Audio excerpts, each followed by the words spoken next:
Hundreds of doctors in India have been protesting near the country's health ministry, demanding tougher laws to protect healthcare workers. It comes after a trainee medic was raped and killed in a state-run hospital. I'm joined now by journalist and author Barkha Dutt.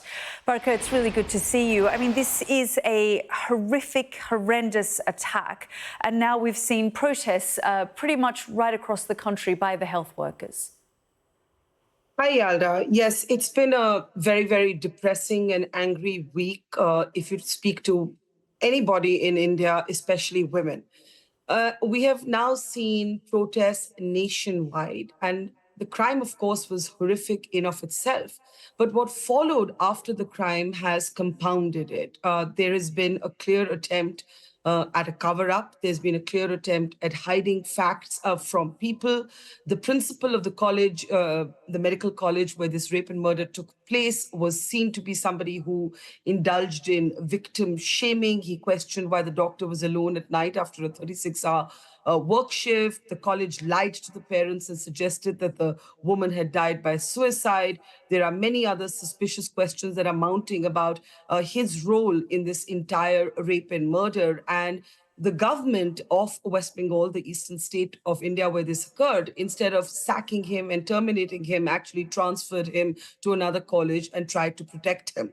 That is what triggered nationwide protests among the medical community, but also women and men from other walks of life. Ahead of India's Independence Day, as the doctors were protesting at the very college where this rape and murder had taken place, a several thousand strong mob vandalized the hospital, destroying its emergency room and threatening nurses and other protesting doctors with rape threats. So it's been a gruesome, horrific week, and I do not see any signs yet of the protests dying down or diminishing. You know, Barkha, I feel in many ways there are echoes of this to a similar rape case that we saw in 2012 in India. And in fact, I started to look into how many rape cases were being reported. And even up to about 2 years ago, the details have not been updated since 2022. There are at least 94 cases of rape across the country that get reported on a daily basis.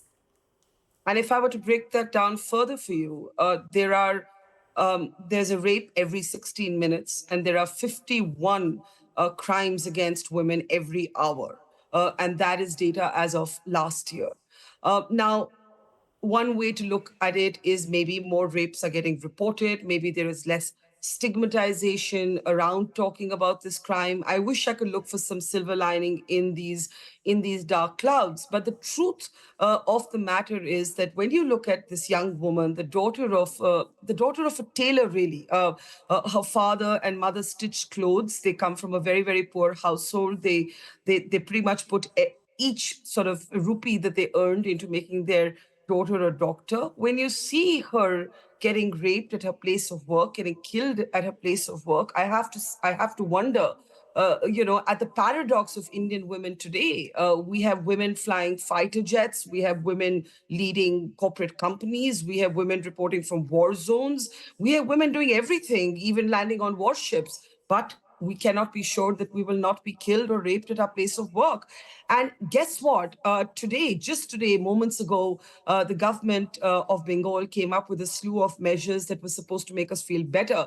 Among them was the advice that women doctors should avoid the night shift, which is extremely paternalistic and infantilizing, because the entire idea is not to give us differential hours or differential shifts, but to give us equal access to ambition and to safety and to dignity. So yes, I wish I could say a lot has changed on the front of institutional safety and security. But at the moment, these are depressing times, these are angry times, and I can't speak with optimism. Barkha, we've got about 2 minutes left, but I just wanted to ask you, you talk there about the progress that women in India have made, and yet it's almost like the two faces of India, where on the one hand there's progress, on the other hand, the proposals being made is that, well, frankly, women should stay indoors and they shouldn't go on a night shift. Is the federal government intervening at this stage and trying to bring in some kind of measures to protect women in certain parts of the country? Well, the investigative agency of the federal government is now in charge of this case on the orders of the courts. And that is how their intervention has come. Just days ago, on India's Independence Day, the Prime Minister Narendra Modi referenced how anguished he was about crimes against women. The gang rape that you spoke of that took place several years ago, it actually led to a series of new, much more stringent laws.